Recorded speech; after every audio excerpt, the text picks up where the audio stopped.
Mirador. Ici, nous dévoilons l'envers de la tapisserie. Mirador, l'instant vérité sur la gouvernance, sur comment chaque franc du contribuable guinéen est dépensé. Mirador, tout sur les dessous des cartes politiques sous les tropiques en Guinée. Mamadou Ouri Diallo. Merci de vous embarquer avec nous jusqu'à 11h. Nous sommes ensemble. Merci de nous écouter du côté de Koyi, bien entendu, à Zérékouri, à Kankan, tout comme dans les environs du Palais Mohamed V. Ils sont dans leur position, les Mirador. Talibé Bari, bonjour. Bonjour, monsieur Diallo, et bonjour à tous. Cabinet Fofana, bonjour. Bonjour Ouri, bonjour à tous. Bonjour, mon beau. Bonjour Beau et bonjour à tous. Juste un petit pavé dans la mare de l'agence d'assainissement de la capitale. Là, comment on appelle ça, Mohamed Kaba? Parce que les poubelles sont pleines, il y a des odeurs pestilentielles qui se dégagent de ces encore et encore de ces ordures. Donc je ne sais pas ce que fait cette agence-là, ou si c'est plutôt Al-Bayrak qui devrait ramasser les poubelles. Al-Bayrak transport, bien entendu. Assainissement aussi. Il y a le volet assainissement. Oui. En tout cas, tout est sale. Il faut qu'on nous aide à en savoir davantage. Les barques encore remplies aux abords de nos rues. Akoumba Diallo, bonjour. Bonjour Mamadou Ouri, bonjour à nos chers auditeurs et téléspectateurs. Je voudrais rappeler à la gente qu'on a pratiquement abandonné les mesures barrières dans le cadre de la lutte contre la Covid-19. Tout à fait. Plus de bavettes, rarement lavage des mains, et c'est très dangereux pour nous. C'est très dangereux justement, et c'est pour cela que nous aurons Dr Kaba tout à l'heure qui parlera de tout ça. Mais on reste avec vous un peu parce qu'on parle de Pandora Pampès. Vous savez, à l'époque, je posais la question de savoir est-ce que il n'y a pas des sociétés guinéennes sur la liste ou des cadres guinéens. En ce qui concerne la Guinée, on parle désormais d'une société. Est-ce qu'on peut davantage chercher à savoir ce que c'est? Il s'agit de plusieurs sociétés, mais ce que je vous suggère, c'est qu'on en fasse une présentation exhaustive. Bien. Il y a plusieurs sociétés, notamment des sociétés qui évoluent dans le secteur minier, mais il y a également des sociétés qui exercent dans d'autres secteurs. Mais permettez qu'on en fasse un dossier complet. Il va falloir qu'on en fasse justement un dossier complet. C'est très important. Oui, Mohamed Kaba, bonjour. Oui, bonjour Ouri, bonjour aux auditeurs et bonjour à tous les téléspectateurs. Permettez-moi très rapidement de revenir sur cette affaire de viol qui défraie la chronique dans la cité. Ouais. L'imam Bari est bel et bien un imam, parce qu'il officie la prière et il lit même les sermons les vendredis. Vous savez, dans sa famille, il est de la famille de l'imama. C'est une histoire qui est connue de tous, donc pas de spéculation. Il est bel et bien un imam et il a passé sa première nuit à la maison centrale hier. Il a été inculpé par le tribunal de première instance de Mafanko. Il faut retenir que l'imam Bari est marié à 3 femmes et est père de 7 enfants. Malheureusement, le chemin nocif lui a prévalu aujourd'hui la prison. On espère que justice sera rendue pour la fille de 10 ans et la fille de 14 ans qui est en classe de 10e année, qui est enceinte aujourd'hui de 3 mois, 1 semaine et 2 jours. Et très rapidement, il permet de jeter un focus sur les structures du ministère des Transports. Hier, je ne sais pas si vous avez vu à la télévision nationale des cadres de la société navale qui revenaient d'une formation à Dakar. Je me pose aujourd'hui une question, parce qu'il y a une structure qui n'est pas du tout connue, c'est la marine marchande. On n'a pas le temps, mais on ne connaît ni les prérogatives de cette marine marchande, ni les attributions. Il faudrait que cette agence aujourd'hui essaye de communiquer sur toute la ligne, parce qu'on ne comprend rien aujourd'hui avec cette marine marchande. Qu'est-ce qui se passe à la marine marchande? Ni la gestion, personne ne vous dira comment ça se passe. Demandez à Celo Garaya. Non, mais là-bas, les informations sont verrouillées. Ici, à fossiliser. Ah bon? C'est Matousalem. Hein. Donc, ça fait plus de 10 ans apparemment il est au poste. Ah non, pas du tout. Je vous demande. Pas du tout. Non, pas du tout. D'accord. Il n'a pas fait 10 ans. Il était au scanner avant de venir à la marine marchande, à la direction. Maintenant, ce que je voudrais vous dire sur la base des enquêtes que nous avons présentées ici par le passé, quand on a parlé de la société navale guinéenne, on a parlé de la marine marchande. Absolument. Parce que c'est deux sociétés qui collaborent étroitement.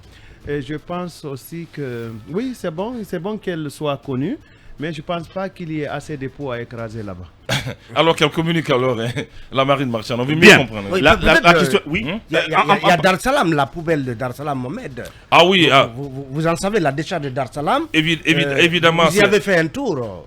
Aujourd'hui, il faut le dire que c'est un mouroir, aujourd'hui, cette décharge de Dar Salam qu'on appelle communément Kombosso. On nous a promis la construction d'un nouveau site à Barito, plus précisément à Koya, de 100 hectares pour une nouvelle décharge, parce que la décharge de la Minette, elle doit être supprimée. Mais aujourd'hui, c'est Motus Bush, le projet est encore en souffrance avec l'AFD. On ne comprend pas où se trouve le blocus. Si c'est au ministère de l'assainissement d'alors qui existait, à l'Agence nationale de l'assainissement. L'agence ne se bouge pas. Donc il faudrait que l'Agence nationale de l'assainissement nous dise clairement où en sommes-nous aujourd'hui avec la construction de la nouvelle décharge 6 à Baritodé. Beaucoup de communication a été faite là-dessus, mais aujourd'hui, les citoyens de la décharge vivent la croix et la bannière.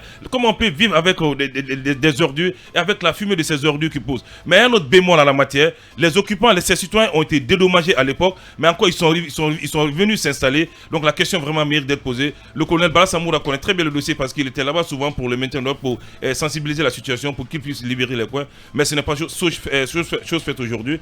Donc on interpelle le ministre Abessila. Et désormais, vous savez, l'ANASP est sous la tutelle du ministère de l'administration, alors que le ministre Mori Kondé prenne ce dossier à bras le corps. Vivement cette nouvelle décharge de ce site à Barito de Akoya qui nous a été promis et vendu, mais on entend de voir jusqu'à présent, rien n'est encore fait. Espérons qu'ils nous entendent. Mais Talib Bari, je reste avec vous sur la question de viol, de ce viol commis par l'imam, parce qu'il y a beaucoup de confusion autour. Effectivement, il y a certains qui confondent le fils imam au père aussi imam dans la même mosquée. Je crois que c'est la part des choses qu'il faut apporter effectivement, parce que vous avez échangé avec des gens qui vivent dans les parages, dans l'entourage de la mosquée où a été commis cet acte ignoble. Non, même en lisant certains sites internet de la place qui envoient des reporters justement à Imbaya au niveau de cette mosquée, il est évident que l'imam Ahmed Bari était déjà dans des fonctions d'imam,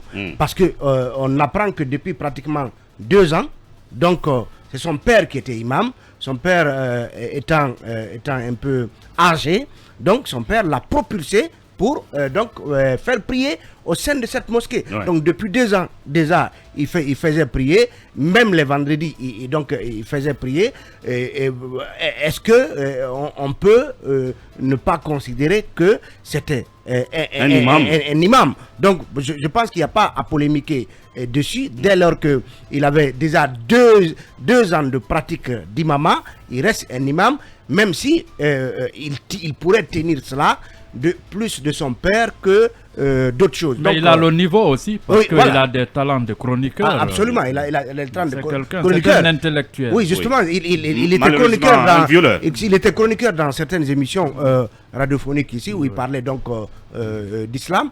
Donc, voilà, ne polémiquons pas. Le plus important, c'est que aussitôt la nouvelle est vantée, il a été donc placé sous mandat de dépôt à la maison centrale. Le choc est énorme dans l'opinion, parce que, comme on l'a dit hier, qu'un imam ou un muezzin soit accusé de viol, on en a entendu et vu ici ailleurs, mais que ce soit dans l'enceinte de la mosquée, ce reposoir qui est aménagé dans l'enceinte de la mosquée pour l'imam, donc que c'est là qu'il recevait régulièrement cette fillette de 14 ans. Et donc aujourd'hui, on va attendre de voir ce qui va en résulter, parce que régulièrement il y a des cas de viol qui sont signalés, les présumés auteurs sont mis en prison, mais les procès tardent à se tenir. Est-ce que le caractère scandaleux de cette affaire fera que rapidement un procès se tienne?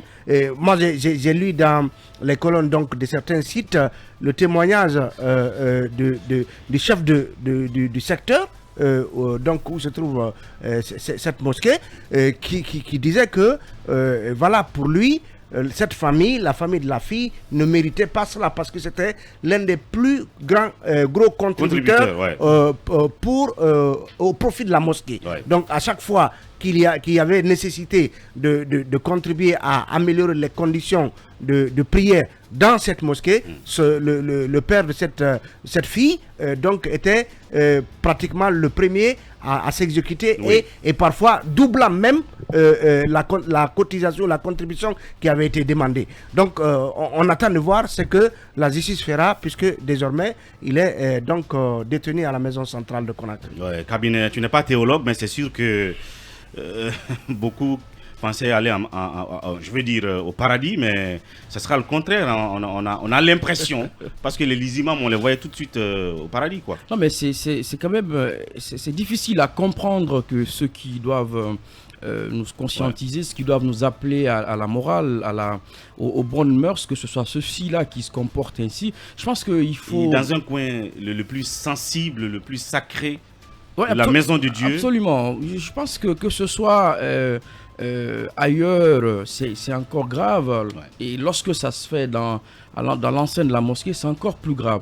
Je crois aussi qu'il faut illico presto que le jugement soit rendu, que le cas, à commencer par le cas de Massila et puis ce dernier cas, que le jugement soit rapidement rendu, parce que ça y va de la sérénité de nos femmes, de nos filles dans les quartiers. Si ces deux cas-là sont jugés et condamnés, je pense que ça permettra d'éviter que d'autres violeurs s'engouffrent dans la brèche. Absolument. Parce que ça en est beaucoup. Il faut quand même savoir qu'il y a beaucoup, tous les jours. Ouais. Je ne connais pas les statistiques là-dessus, mais il y a beaucoup de gens, beaucoup de jeunes dames, beaucoup de jeunes filles qui sont victimes de viols, d'agressions sexuelles, tous les jours, qui se taisent et qui meurent dans leur âme du fait du camp, dira-t-on. Des conciliabules. Exactement, parce qu'on a peur de porter la parole. Ouais. Parce que aussi, on se dit qu'en portant plainte, que celle-ci ne prospérera pas. Donc je crois qu'il faut que la justice se bouge pour que cessent toutes ces violations vis-à-vis des jeunes filles et des femmes. Oui, Mohamed Kaba veut rajouter quelque chose. Oui, non, sur le navire jaune, le RPG Arc-en-Ciel.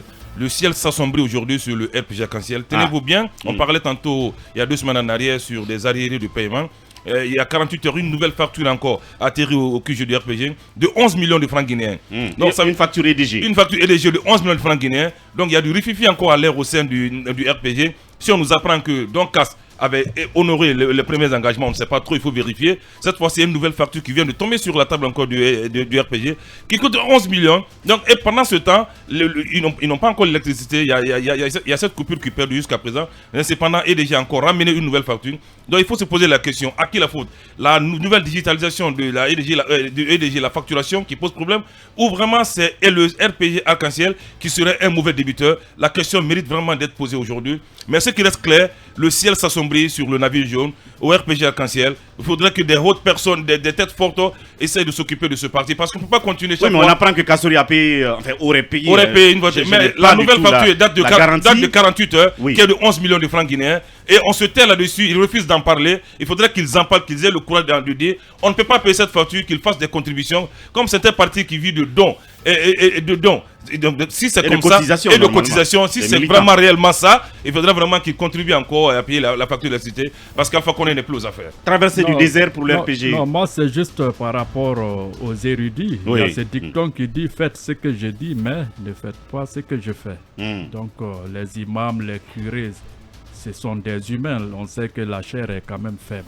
Ouais, ça c'est clair. Oui, même si on apprend que justement l'imam en question avait reçu la jeune fille en qualité donc d'apprenante. Donc il devait lui apprendre le Coran. Donc la jeune fille a voulu reprendre donc l'apprentissage. C'est un peu les maîtres coraniques. Et finalement, voilà. Non, vous savez souvent, il y a des imams, ils sont à la fois imams et maîtres coraniques. Et c'est là ils séduisent et ils violentent. Malheureusement. Et c'est une précision importante, il faudrait qu'on arrête une bonne fois pour tout en Guinée de communautariser les affaires de viol. Bien. Vous voyez les réseaux sociaux qui se passent, c'est-à-dire le tissu social il est à lambeau, mais lorsqu'il y a un de viol, on catalogue une communauté, voilà, chacun a fait son commentaire. Il faudrait que ça s'arrête une bonne fois pour tout en Guinée. Ça doit s'arrêter, on ne peut pas cataloguer comme ça les gens parce qu'il est de telle idée, ça ne marche pas comme ça. En réalité, il faut tout simplement discipliner la toile. Bien sûr. il faut ouvrir la chasse à tous les insulteurs sur la toile. Voilà, donc c'était notre tour de chauffe. La première pause est derrière, nous nous retrouvons pour continuer notre émission.